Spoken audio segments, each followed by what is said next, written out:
the news hour with Arnab Goswami. Well, welcome back. Other big story tonight is that Anna Hazare was denied permission to hold a fast at Jantar Mantar. Apparently, prohibitory orders were given out by the Delhi police. Anna Hazare is joining us from Ralegaon Siddhi tonight. Anna जी, ये बताएं कि सरकार ने यानी कि police ने आपको fast indefinite fast जो आप अनशन में जाना चाहते हैं अगस्त 16 से, उसके लिए परमिशन देने से मना कर दिया है। तो आप अभी क्या करेंगे? आपके सामने क्या विकल्प है?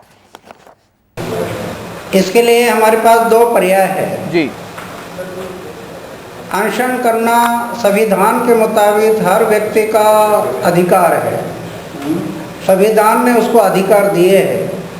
अन्याय होता, अत्याचार होता, आज़ादी का अर्थ स्वैराचार लगाकर कोई सरकार चलती है तो इसके विरोध में आंदोलन करना ये जनता का हक है। अगर जनता सरकार बोलती है कि नहीं बैठने देंगे तो पहला पर्याय हमारे सामने है, हमारे देश के उच्च न्यायाधीश, न्याय व्यवस्था हमारे देश की सर्वोच्च व्यवस्था है और न्याय व्यवस्था पर हमारा भरोसा है पूरा। तो हम एक अर्जी दे देंगे कि सरकार हमें ये मना कर रही है, लोकशाही का गला घोट रही है, इसके बारे में आप सोचिए।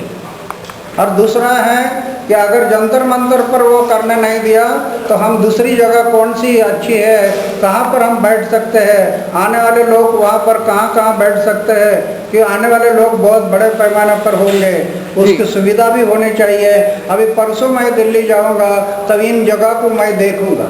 कांग्रेस और हमारे सिविल सोसाइटी के जितने हमारे सहयोगी हैं उनके साथ हम मीटिंग करेंगे और उसका फैसला ले लेंगे कि यह अनशन हम कहाँ करना है। कांग्रेस के जो नेता है, जो उनके स्पोक्सपर्सन है, उन्होंने कहा कि सेक्शन 144 उसको लगाया गया है। अगर सेक्शन 144 लगाया जाए तो आप वहां जा नहीं सकते, और अब अगर आप जाने की कोशिश करें, अगर आप लॉ को तोड़ने की कोशिश करें, न्याय को तोड़ने की कोशिश करें, तो आप लोकशाही को इंसल्ट कर रहे हैं।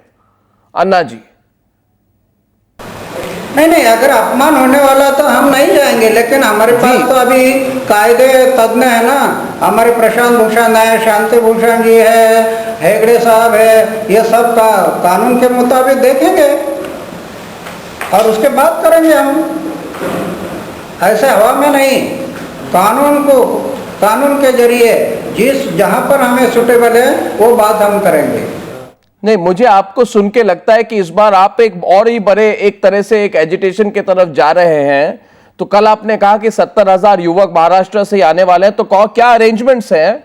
ये जो युवक आने हैं, क्या अरेंजमेंट्स हैं? आप कैसे कह रहे हैं कि ये स्केल इस बार भी और पिछली बार से भी बड़ा होगा?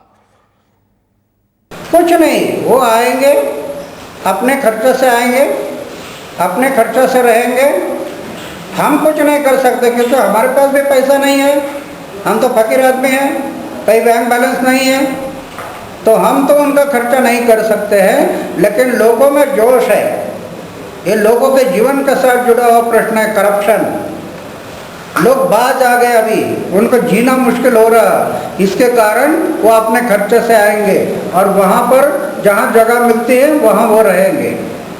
क्या आप सुविधा नहीं करेंगे? क्या आपको लगता है कि सरकार या पुलिस या जो लोग पावर में वो नर्वस है आपसे कि ये जो परमिशन वाली बात आ जाए, और जिस तरह के रिएक्शन वैसे भी आ रहे हैं परमिशन वाले इशू को छोड़ के भी, जिस तरह के रिएक्शंस आ रहे हैं आपके दूसरे अनशन पे जाने पर, जिस तरह से रिएक्शंस आ रहे हैं, तो आपको क्या लगता है, आप कैसे देख रहे हैं सरकार के रिएक्शंस को और उनका वो जिस तरह के वक्तव्य दे रहे हैं, आप कैसे उसको देख रहे हैं रालेगांव से? अरे इतने पुलिस यंत्रणा है, इतना उनके पास गोला बारूद है, बंदूक है, स्टेन गन है, सब इतना है, सरकार क्यों डरेगी? सरकार नहीं डरती है। एक फकीर आदमी से सरकार किस लिए डरेगी? वो सरकार अन्ना हजारे से नहीं डरती है, उनकी नीयत साफ नहीं इसलिए डरती है, नीयत साफ नहीं है नहीं, मगर और इसके कारण वो जनता से डरती है। नहीं, स्पेसिफिक डिमांड क्या है? आखिरी सवाल, पिछली बार आपने कहा कि हमें एक नोटिफिकेशन चाहिए सरकार से कि ये बातचीत होगी, इस बार स्पेसिफिक डिमांड क्या है? स्पेसिफिक डिमांड क्या है? नहीं, हमारा डिमांड कुछ नहीं, हमारा डिमांड एक ही है कि 6-7 मुद्दे जो आपने निकाल दिए हैं, साफ सरकार की नीचे से लेकर ऊपर तक के जो पूरे ऑफिसर है, कर्मचारी है, वो लोकपाल के दायरे में आना चाहिए। सीबीआई लोकपाल के दायरे में आना चाहिए। हर राज्यों में लोक आयुक्त नियुक्त करना चाहिए। ये जो कई मुद्दे हैं वो सब सरकार के सामने रखे थे और सरकार ने कहा था कि कैबिनेट के सामने लाएंगे, लेकिन लाया नहीं।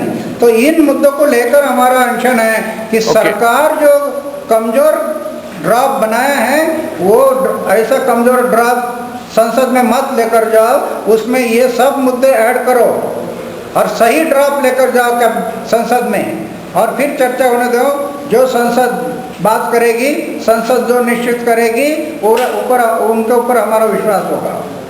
अन्ना जी बहुत बहुत धन्यवाद, थैंक यू वेरी मच।